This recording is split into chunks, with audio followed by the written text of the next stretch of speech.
son las dos áreas por donde puede uno accesar. Cuanto a, la utilizan para la vacunación, nada más nos dan acceso por la parte del estacionamiento, tanto peatonal como vehicular. Ah, ok. Es que Ujú. como a veces cierran las calles y a veces cierran también el estacionamiento, las personas se molestan, pues también para evitar algún conflicto entre pues alumnos y las personas que vayan a estar vacunándose. La del estacionamiento no la están cerrando. Lo que sí es de que sí se congestiona por esa calle, y lo están utilizando. Esa callecita ya ven que es de un solo sentido. Sí. Entonces, la utilizan en sentido contrario para poder accesar por acá por la calle de Ignacio, San Ignacio, y entrar inmediatamente ahí al estacionamiento. Ok. Muy Ujú. bien, gracias, doctora. De nada. Disculpe, doctora, ahorita que me mencionó, creo que me escuché muy bajito, sí, sí me pudo escuchar cuando dije presente. Déjame te digo. Diana, Carolina. Sí, Sí, Méndez Aguilera. Ah, ok, sí, sí, te escucho. gracias. De nada. Ok. Bueno, ya vamos a comenzar. Buenos días, nosotros somos el equipo número 2. Está compuesto por Cetri Nefertari Chavarría Arriaga, Liz Alexia Galavius Rocha y por su servidora Diana Carolina Méndez Aguilera. Pues vamos a exponer ahora los estudios de la función renal, específicamente pues estudios de laboratorio. Bueno, comenzando con el tema, le das a la que sigue por Luis. Listo. Bueno, para poder tener una pues valoración renal completa de nuestro paciente, pues hay que tener un fundamento de estudios que van a estar adecuados de acuerdo a cada función, es decir, pues sabiendo las funciones del riñón, vamos a poder hacer esta evaluación para saber en cuál de dichas funciones está presentándose la alteración. Asimismo, pues la función renal se puede medir mediante eh, eficaces determinaciones analíticas de laboratorio. ¿Esto qué quiere decir? Que, por ejemplo, como les dije ahorita, teniendo en cuenta las funciones, pues existen diversos estudios de laboratorio que pues son de bajo costo, que nos ayudan para poder hacer una evaluación de las funciones. Aquí, pues en la diapositiva les puse poquito y de manera general, eh, pues digamos que las principales funciones del riñón. Primero tenemos pues que se puede medir la filtración glomerular, la concentración plasmática de la creatinina y de la urea. Esto es, digamos que, por ejemplo, el estudio encaminado a la función. Por eso lo explica como la medida de la filtración y pues de las concentraciones de dichas sustancias, porque pues son encaminadas a dicha función. Después tenemos la determinación de la concentración de los iones de plasma, de iones presentes en plasma y en orina. Esto pues, hablando del glomérulo renal. ¿Le das a la que sigue, por favor? Bueno, después tenemos que también se puede hacer un análisis de la osmolaridad plasmática y urinaria, y pues si es necesario también pues una prueba de la concentración y de la dilución de orina, teniendo en cuenta que pues podemos tener un estudio que nos ayude a poder estudiar esta cuestión. También tenemos pues la valoración del equilibrio ácido básico plasmático, ya que pues como sabemos pues el riñón es uno de los pilares fundamentales del equilibrio ácido-base. Le cambias a la que sigue, por favor. En cuanto a otras funciones, también vamos a tener pues el estudio de las proteínas totales y de la proteinuria, ya que igual como sabemos, pues en la orina pues no debe de haber la presencia de proteínas, y en el caso de que sí existan, pues es cuando se le determina como proteinuria. También podemos hacer un estudio de un hemograma, de la calcemia, fosfemia y de la fosfatasa alcalina. Y por último tenemos que se puede también hacer un uroanálisis o un sedimento y cultivo de orina. Esto es decir, por ejemplo, en el uroanálisis o en el examen general de orina, pues como sabemos aquí se hace pues un estudio de la orina, como lo dice su nombre, pues de manera muy general, porque pues queremos primero descartar, perdón, las principales pues patologías, Y ya después el cultivo de orina, aquí sería un examen un poquito más específico ya para poder saber si la persona tiene, por ejemplo, la presencia de bacterias. Le das a la que sigue, por favor. Bueno, una vez ya dicho todo esto, igual vamos a tener un poquito sobre la valoración de la función glomerular. Aquí pues destacan dos principales funciones del glomérulo renal, que la primera, que pues vendría siendo la filtración de sangre, que así como lo dice, pues nos ayuda a eliminar diversos productos de desecho, por ejemplo, la urea y la creatinina. Y como segunda función, vamos a tener que la retención de las proteínas y de las células sanguíneas durante dicho proceso de filtración. ¿A qué se refiere esto? Pues como les dije ahorita, que les di el ejemplo de que cuando hay la presencia de proteínas en la orina es porque pues está presentándose una falla en la barrera. Le das a la que sigue, por favor. Aquí en esta tabla, como podemos ver, nos relaciona la función que queremos evaluar junto con la prueba de uso clínico que nos podría ayudar a evaluar dicha función. Por ejemplo, en el caso de si queremos evaluar la filtración glomerular, pues aquí sería la prueba de aclaramiento de inulina. Ahorita les voy a explicar un poquito cuál es la relación que existe con lo de la inulina. Y pues qué prueba clínica sería la que nos ayudaría, pues por ejemplo el aclaramiento de la creatinina sérica, aclaramiento de urea plasmática y la cistatina C plasmática. Si por ejemplo queremos evaluar el flujo plasmático renal, pues la prueba específica sería el aclaramiento de paraminoipurato y la prueba clínica sería la excreción de PSP. Y así como podemos ver, pues de acuerdo a la función que ahorita cuando se las mencioné, de acuerdo a la función que nosotros queramos evaluar, vamos a tener nuestra prueba clínica que nos va a servir de ayuda para poder evaluar dicho punto importante. Le cambias a la que sigue, por favor. Y aquí en esta tabla, pues ya específicamente nos ordena cuáles son las funciones, las pruebas de laboratorio, que nos ayudan a evaluar esto. Por ejemplo, tenemos la filtración glomerular, que el valor normal, ya sea de hombres o mujeres, pues sería de 124 o más menos 25, y de mujeres de 119 más menos 13, presentándose en mililitros por minuto. Igual pues tenemos el aclaramiento de creatinina, que este sería su valor normal de 90 a 130 mililitros por minuto, y así como podemos ver, en cada uno de las pruebas nos presenta su valor normal junto con las unidades, siendo pues los va ordenando como que digamos de los más conocidos a los menos conocidos, pero pues todos tienen su importancia.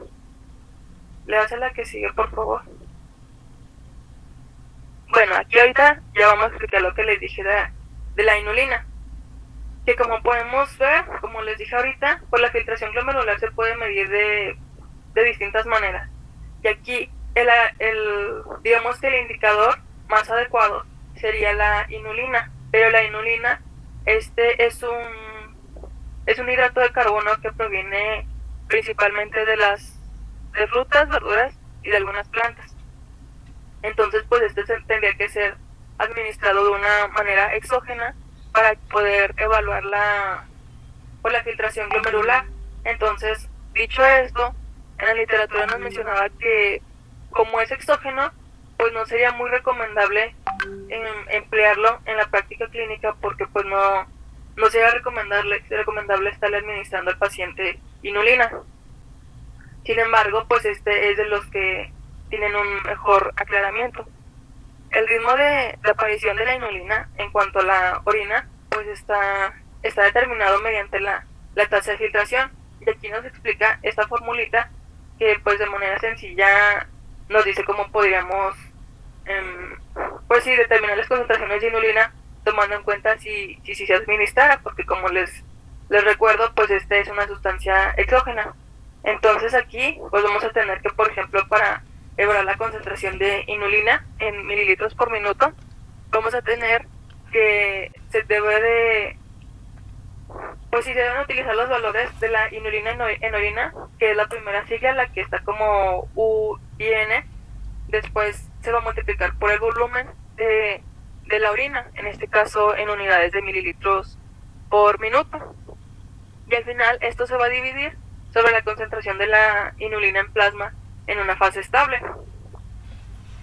Ya después, dicho esto, pues vamos a tener que, digamos, como que una contraparte de algunas sustancias que serían de forma exógena, pues en este caso el ejemplo es la inulina, y aquellas sustancias que nos pueden ayudar a evaluar la filtración glomerular, pero que sean por vía endógena, es decir, que pues si se produzcan de forma natural en el organismo, pues sería la creatinina y la urea, solo que aquí les traigo el ejemplo de la urea. Como sabemos, pues el ejemplo de la creatinina, esta pues es producida mediante la conversión de la creatina muscular en el hígado y después se va a excretar en la orina. Esta sustancia, pues como les digo, es de vía endógena y pues como dice aquí, la filtración glomerular se ha medido por el aclaramiento de una sustancia endógena, que pues es la creatinina. Y la fórmula es muy parecida a la de la inulina, que pues para poder evaluar la concentración de creatinina en mililitros por minuto, se debe tomar el valor de la creatinina en miligramos sobre decilitro, multiplicándose por el volumen de la orina en unidades de mililitro por minuto, y al final se divide en la concentración de la creatinina plasmática. Le hace la que sigue, por favor. Bueno, y aquí esto me parece un poquito importante explicar, porque es como que una comparación en cuanto a lo de las sustancias endógenas que les dije anteriormente. Estos isótopos radioactivos son, digamos, que forman parte de aquellas sustancias exógenas que nos pueden ayudar a hacer el estudio de la filtración glomerular. En este caso nos lo divide en aquellos que nos pueden ayudar a evaluar la tasa de filtración glomerular y aquellos que nos ayudan con la evaluación del flujo plasmático renal. En cuanto a los primeros, pues tenemos el isótopo radioactivo, que es el CrETA, que nos ayuda a... Bueno, más bien, algo importante a destacar de este es que se aclara por el glomérulo de una forma muy parecida a la inulina, porque pues también es una sustancia exógena, es un ejemplo de eso. En cuanto al otro, que es el TCD-TPA, este es el único radiotransador que se filtra. Después, hablando un poquito de aquellos que son del flujo plasmático renal, tenemos el IOIH, que ese significa I-ortoyodo hipurato, que igual pues en este no se ha dado como que mucha énfasis porque explicaba un poquito, digamos, como que su comparación con otros radiotransadores, entonces pues sería hacer mucho hincapié en esas sustancias. Pero pues lo que se puede destacar en este es que se ha utilizado para poder calcular el flujo plasmático renal efectivo, que es lo que significan estas siglas que están de FPRE. Y por último tenemos el TC-MAC3, que también pues se secreta por el túbulo, aunque su aclaramiento es menor.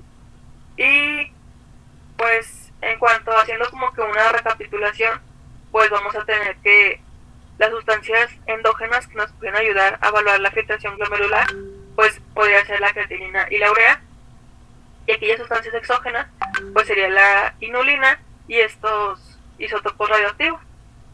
Y pues de mi parte sería todo, no sé si tengan alguna duda.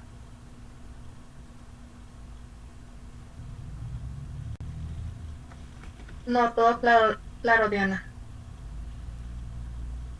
Bueno, después voy a continuar con lo que es la medida de la función renal por la concentración plasmática de lo que es la urea y también su aclaramiento.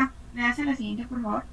Vamos a tener que pues la urea es una molécula de 60 daltons que se forma como un producto final de un catabolismo que es proteico a nivel hepático, y pues la urea se filtra libremente por lo que es un glomérulo y se reabsorbe de forma pasiva tanto en la nefrona distal como en lo que es la proximal.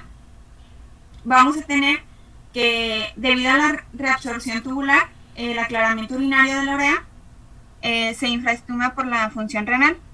Entonces, en cuanto al volumen, puede disminuir lo que es la perfunción renal y aumenta lo que es la reabsorción de la urea. Y pues una de las cosas que vamos a tener, o un problema de la urea, es que su producción va a ser un poco variable. Entonces, pues en diversas situaciones se asocia a una mayor producción de urea. También se puede dar que tiene cargas proteicas en situaciones de hiperalimentación, también en absorción de sangre tras una hemorragia gastrointestinal, en estados de hipercatabólicos por lo que son las infecciones, y también cuando se administra pues algún tipo de corticoides o de quimioterápicos, perdón. Entonces cabe destacar que depende de la situación en la que esté, se va a dar lo que es la producción de la urea, y muchos de estos se pueden afectar por esta. Le hace la siguiente, por favor. La creatinina sérica la vamos a ver como un marcador del filtrado. Entonces, vamos a tener que la creatinina es un derivado de un aminoácido que va a tener una masa molecular de 113 datos, y esta pues se va a filtrar libremente en lo que es el glomérulo, por lo que pues se puede utilizar como un marcador. Sin embargo, pues también la va a secretar lo que son células del túbulo proximal, por la que pues a veces el aclaramiento de lo que es esta excede lo que es el filtrado glomerular. Entonces puede ocasionar que los valores de creatinina se eleven proporcionalmente, y pues a veces puede empeorar lo que es la función renal. Le das a la siguiente, por favor. Entonces vamos a tener que pues la variación de lo que es el aclaramiento de creatinina por su secreción puede llegar hasta 20 mililitros sobre minuto en pacientes con filtrados menores a 60 mililitros por minuto. Y algunas cosas pueden afectar esto, como puede ser el uso de algunos fármacos que pues lo van a bloquear, que algunos ejemplos de estos puede ser lo que es el trimethoprim y lo que es la citomidina, que pues estos pueden elevar lo que es la concentración de creatinina sérica, y pues esto va a disminuir lo que es el aclaramiento de la creatinina, pero en lo que es el filtrado glomerular.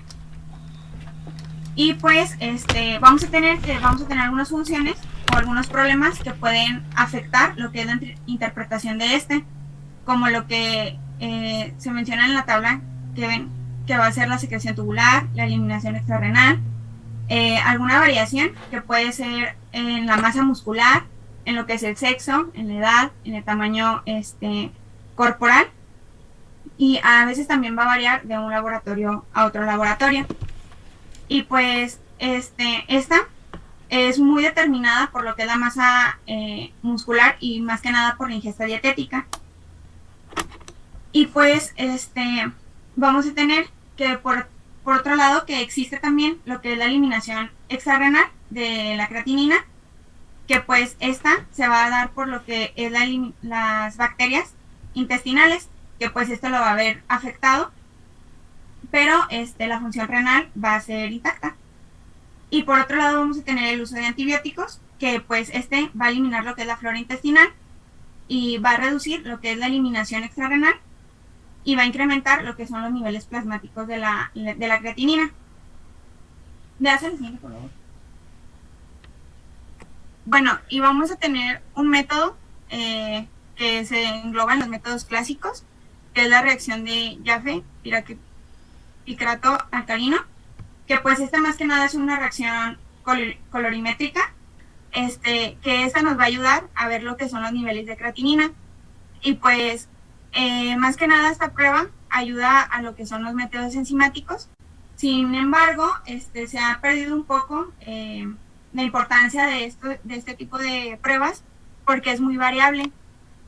Entonces, todas las pruebas de creatinina, hay un margen que existe de mayor variabilidad en diferentes laboratorios.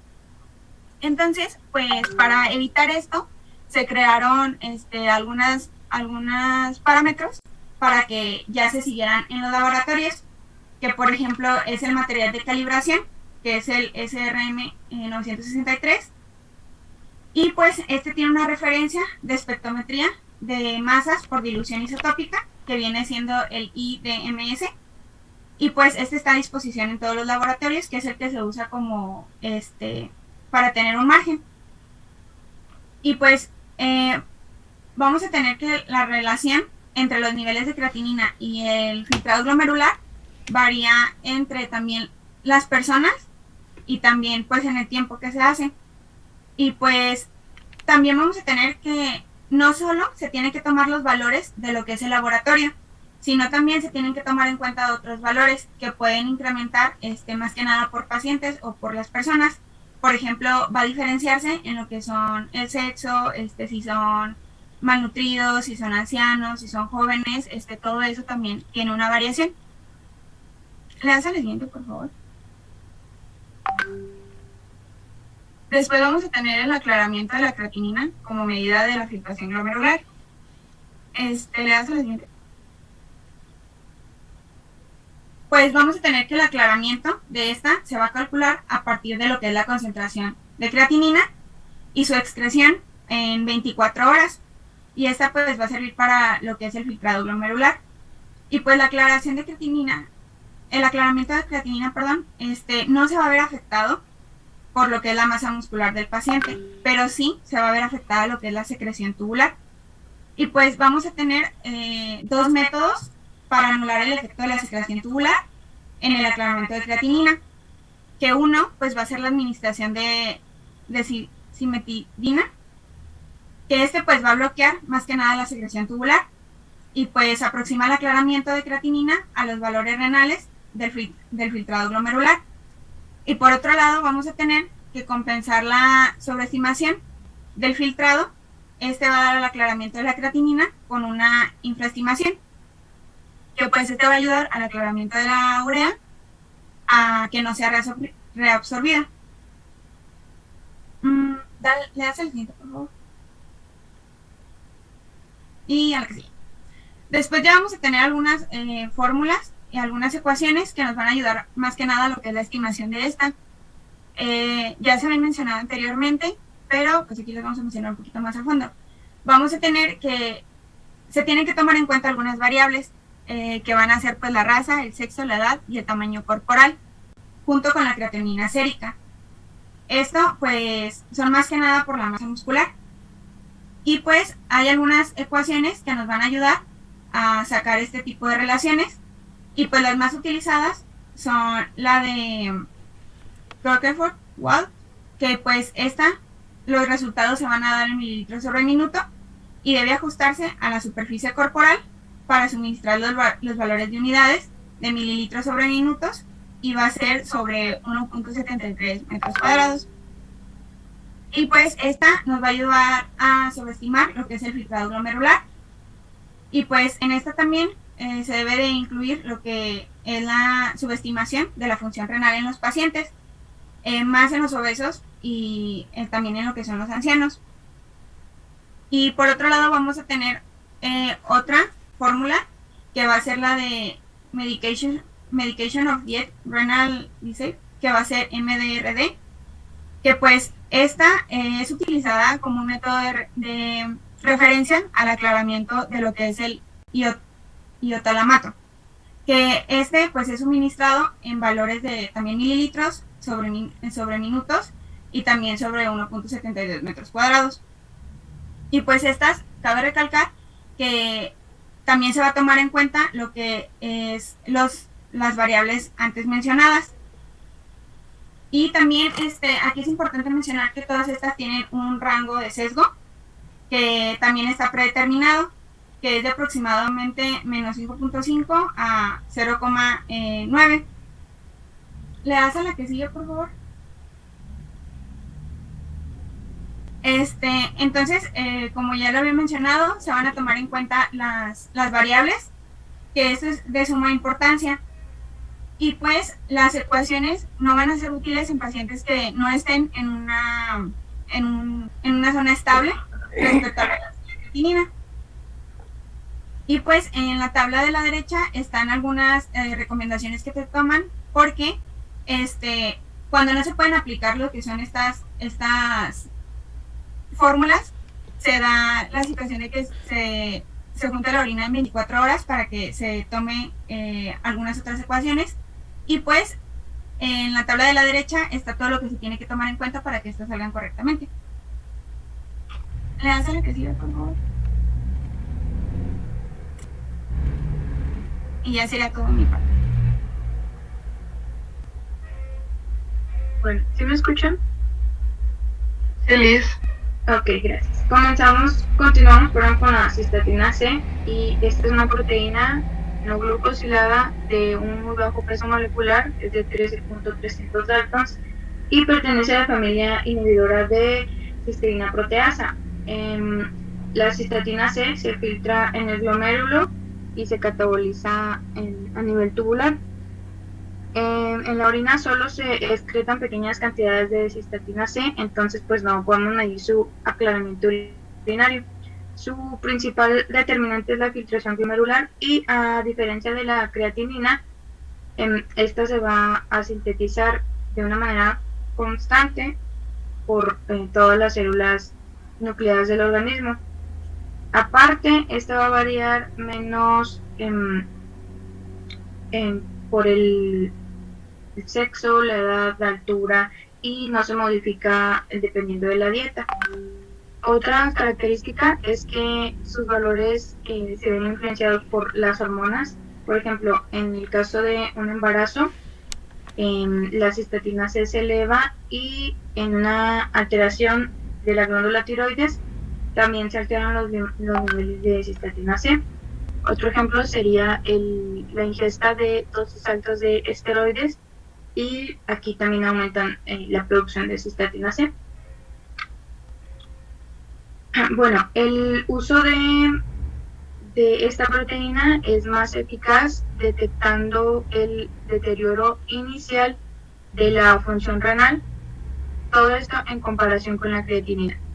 También tenemos que en un cuadro de fracaso renal agudo, pues los niveles de cistatina C se elevan primero que los de la creatinina, entonces pues aquí también es más eficaz, y también tiene mayor sensibilidad para detectar el deterioro inicial de la filtración glomerular, además de que su elevación nos ayuda a predecir el riesgo cardiovascular mejor que la creatinina.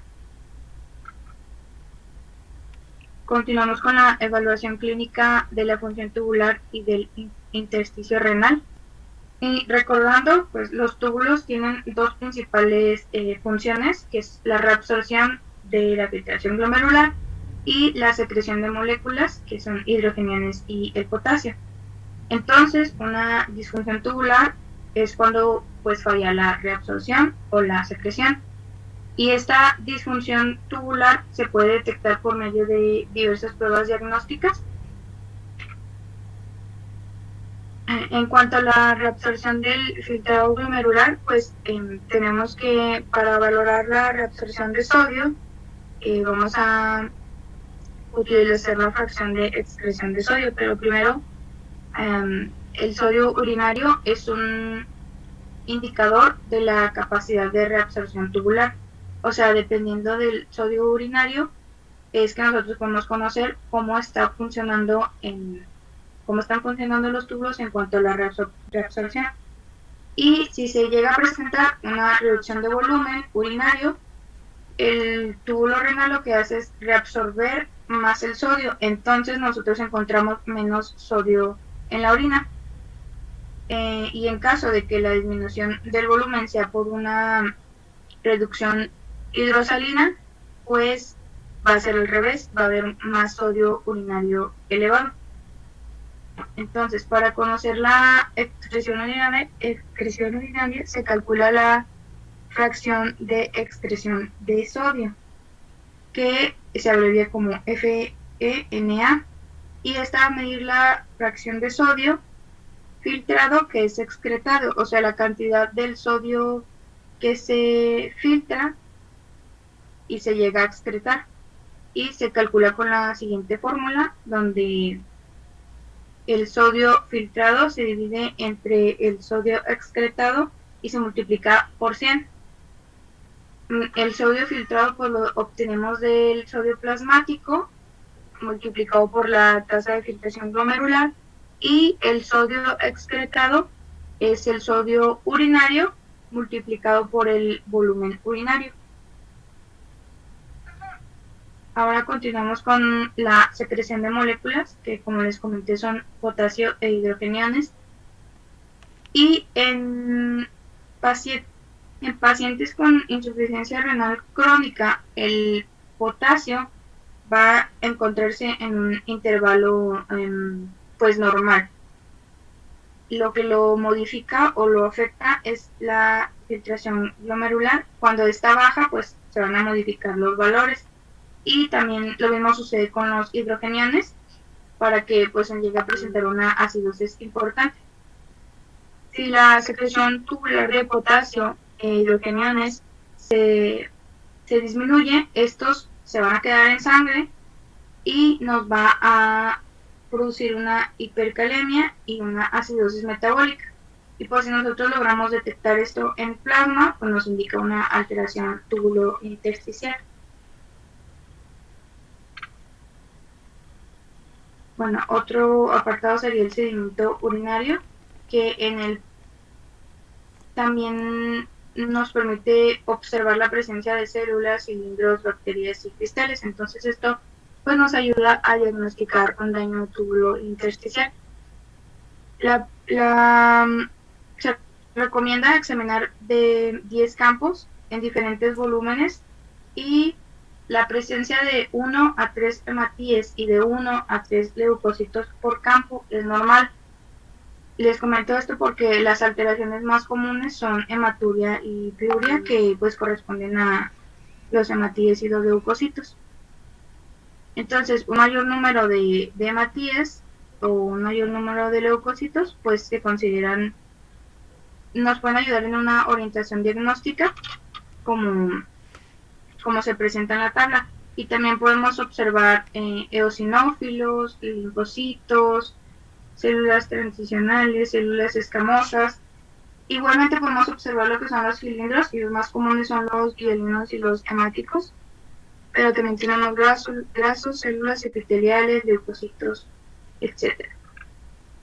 Continuamos con el análisis de la osmolaridad plasmática y de la osmolaridad urinaria. Recordemos que pues el riñón tiene la capacidad de concentrar y de diluir el agua. Entonces, comenzando con la osmolaridad plasmática, pues esta se puede obtener multiplicando la concentración de sodio en sangre por 2. Y también se debe medir y tener en cuenta la glucemia, ya que 1 gramo de glucemia corresponde a 5.5 miliosmoles, y la osmolaridad plasmática normal es de 270 a 295 miliosmoles. En cuanto a la osmolaridad urinaria, para medir la capacidad renal de concentración y de dilución, se va a analizar la densidad de la orina. La densidad está dada por el número de partículas de solutos en la orina y el peso molecular de cada uno de ellos, y también de la temperatura en la que se encuentre. Para poder valorar la densidad, se debe estar a una temperatura ambiente, que esta es de 15 a 20 grados centígrados, y si existe proteinuria, hay que restar 0.003 unidades de densidad por cada 10 gramos. Si la densidad también se puede medir con tiras reactivas, pero esto solo nos da un resultado como de una idea aproximada, porque solo mide el pH, que aumenta la densidad cuando existen más sales en la orina. En cuanto al estado nutricional y función renal, todo lo que conlleva una desnutrición, o sea, los marcadores nutricionales afectados se van a asociar con una mayor mortalidad en pacientes que pasan por diálisis, y el riesgo de padecer una desnutrición aumenta conforme la función renal disminuye, y la función renal disminuye porque se baja la ingesta de proteínas. Esto porque los pacientes reducen su consumo de proteínas para evitar que éstas se acumulen en sangre. Entonces, la ingesta de proteínas nos ayuda a determinar el estado nutricional, como por medio de la estimación de ingesta proteica, que se obtiene en una muestra de orina de 24 horas. Pero se requiere que la cantidad de proteínas ingeridas diarias pues sea constante. Así entonces la excreción de nitrógeno no ureico sabemos que es constante de 30 miligramos sobre kilogramo, y el nitrógeno ureico, que este es por cada gramo de este cada gramo de este viene de 6.35 gramos de proteína. Entonces se utiliza la fórmula que está aquí abajo, que es 6.25 por el nitrógeno ureico más el nitrógeno no ureico. Cabe mencionar que el paciente debe estar en situación de equilibrio, o sea que el GUN y el peso estén estables, y si se llegan a excretar más de 5 gramos de proteínas por día, se debe añadir 1 gramo a la fórmula por cada gramo de proteína de más excretado. O sea, si se excretan 6 gramos de proteína, se agrega 1 gramo a la fórmula, y así sucesivamente. Y eso sería todo de nuestra parte.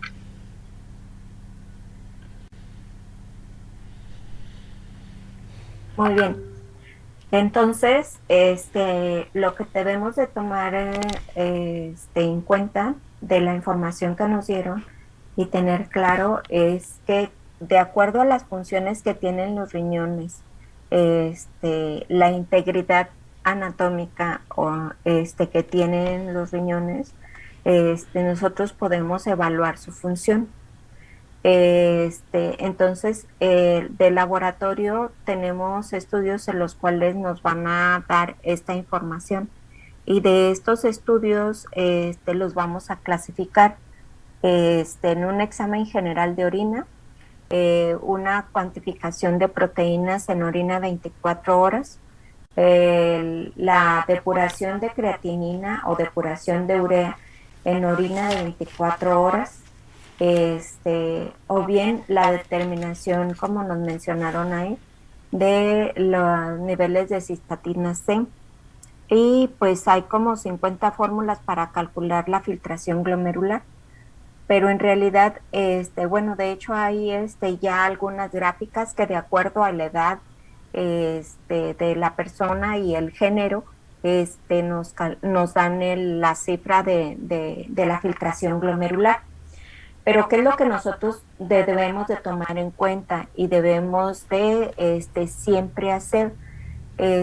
Primero, sabemos las funciones que tienen los riñones para filtrar, para poder reabsorber sustancias, para poder secretar y para poder excretar. Entonces, en base a estas funciones principales, nosotros podemos hacer o pedir estudios para poder valorar la función renal. Entonces, si ya sabemos que los riñones tienen una capacidad de filtración, pues entonces utilizamos estas sustancias de las cuales estamos mencionando. Toda sustancia que es desprovista en una unidad de tiempo del plasma y que es medible en la orina, entonces esa es la sustancia que podemos utilizar, siempre y cuando no sea secretada o bien no sea reabsorbida a nivel tubular, que sea filtrada nada más. Por eso la más accesible pues es la creatinina, o bien la cistatina C.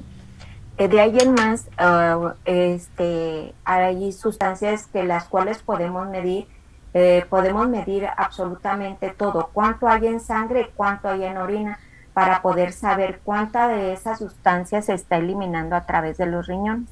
Entonces de ahí surge el hecho de que si nosotros estamos sospechando que hay una sobredosis de alguna sustancia en sangre, pues entonces podemos hacer esa determinación en sangre y podemos hacer una medición en orina. Pero esa determinación en orina tiene que ser en 24 horas, no en una sola muestra.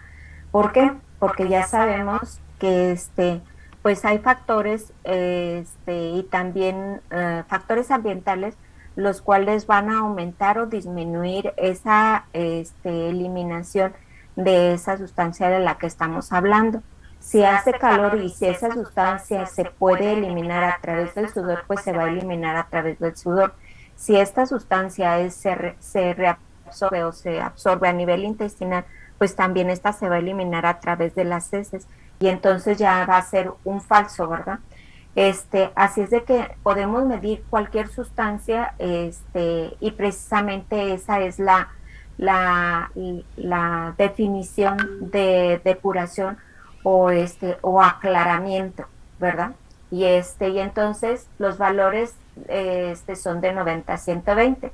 Por abajo va a ser hipofiltración, por arriba va a ser hiperfiltración. Esos son los términos con los cuales nosotros nos debemos de quedar.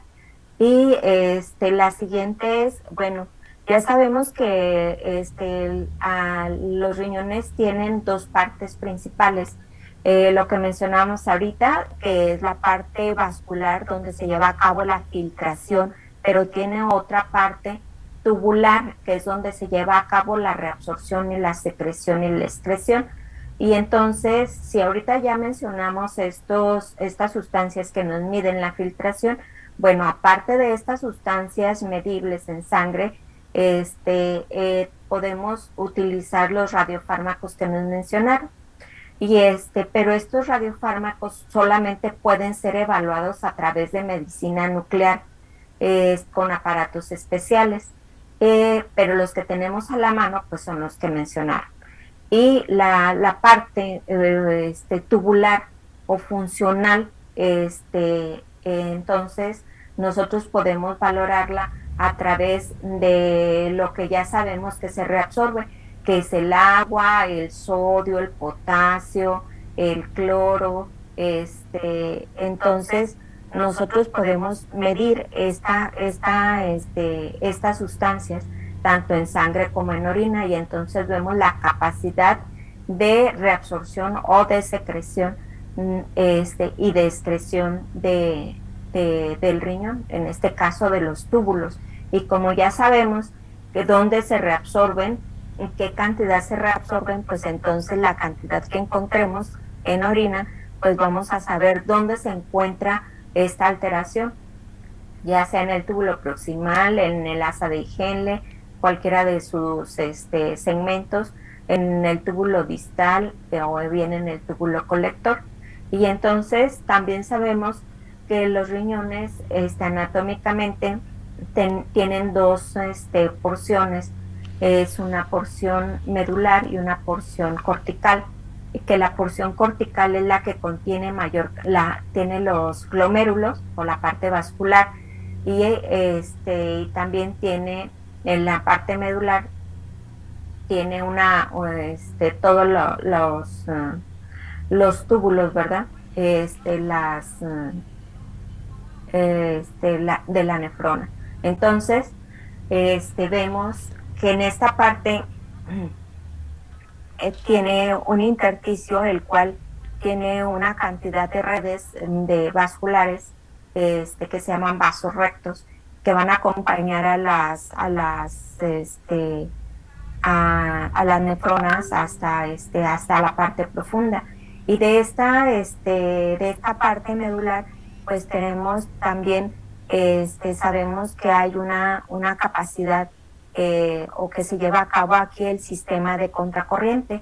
Este es el que le va a dar la capacidad de concentración y dilución a la orina, de acuerdo a la función de algunas hormonas que ya sabemos que es la aldosterona, la hormona antidiurética, y que nos van a mantener un intersticio con una osmolaridad alta, y que obviamente esta capacidad de concentración y dilución pues nosotros la vamos a ver en la orina excretada. Y entonces para eso vamos a utilizar, aparte de los niveles de estos electrolitos, pues vamos a ver en un examen general de orina la densidad urinaria, el pH, vamos a ver también el sedimento como mencionaron, y entonces aquí vamos a ver la celularidad, los cristales, y la presencia de proteínas en el sedimento. Y entonces, si nosotros queremos saber cuál es lo normal, pues ya sabemos que el pH de la orina debe de ser ácido. Y entonces los valores normales para una orina ácida pues es de 4.5 a 5, y que una densidad urinaria debe de ser de 1020 o 1.020.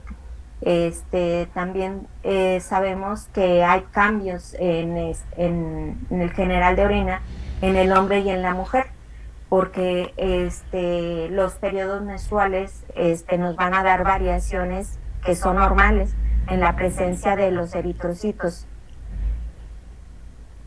y la presencia de bacterias también en la mujer, que podemos encontrar bacterias sin leucocitos. No debe de haber eritrocitos en el hombre, pero en la mujer sí podemos encontrar hasta 5 eritrocitos por campo.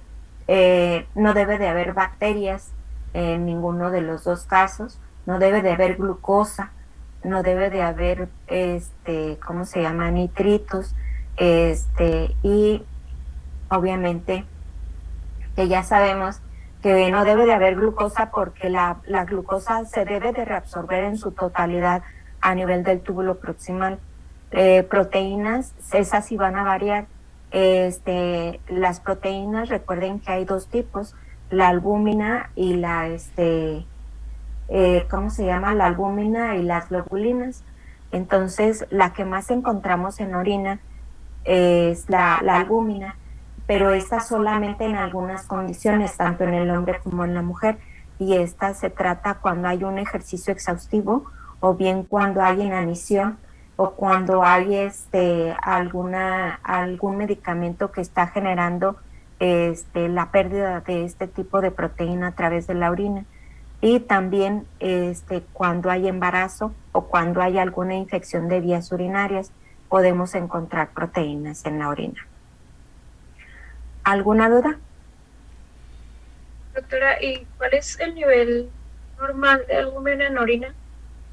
Debe de ser 150 miligramos en 24 horas. Y por ejemplo, la albúmina en orina es el único indicador de daño renal, o sea, pues hablando nada más de componentes de la orina, es el único. No, ahí tenemos que hacer cuando aparecen proteínas en la orina, cuando son 150 miligramos, algunos laboratorios no tienen la capacidad o el equipo para detectarlo, entonces hacen tiras reactivas, y en esas tiras reactivas las miden en cruces, pero cada cruz es de 500 miligramos, entonces le queda la duda si existe o no, y ellos lo reportan como huellas, pero pues eso no es valorable. Cuando aparece eso, entonces nosotros tenemos que hacer el siguiente estudio que les mencionaba, que es la cuantificación de proteínas en orina 24 horas. Y ahí ya determinamos si se trata de micro albuminuria, que sería si vemos que no hay ninguno de los factores que estamos mencionando, pues entonces sí vemos que hay datos de daño renal incipiente, y es para algunas enfermedades, por ejemplo la diabetes, es un marcador de daño inicial.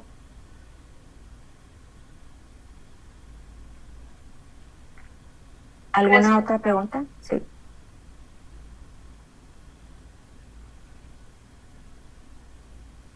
Pero primero debemos aprender lo normal, porque pues ya lo patológico en cada una de las enfermedades pues ya lo vamos a ver.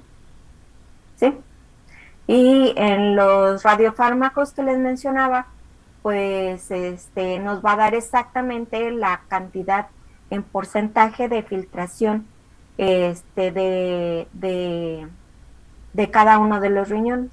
Pero también tenemos algunas otras sustancias o radiofármacos que nos van a medir la función tubular, o sea, la eliminación de este radiofármaco.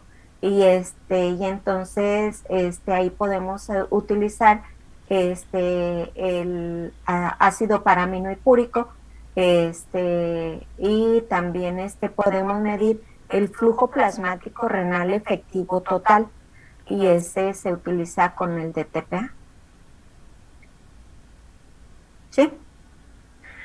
Bueno, sí, nos vemos pues la siguiente clase. Esta semana vamos a continuar en línea hasta que no nos den asignen el aula. Ya me avisan ustedes cuando asignen el aula. Yo creo que sí podemos acudir todos, obviamente bien protegidos. Pero hasta la semana que entra. ¿Sí?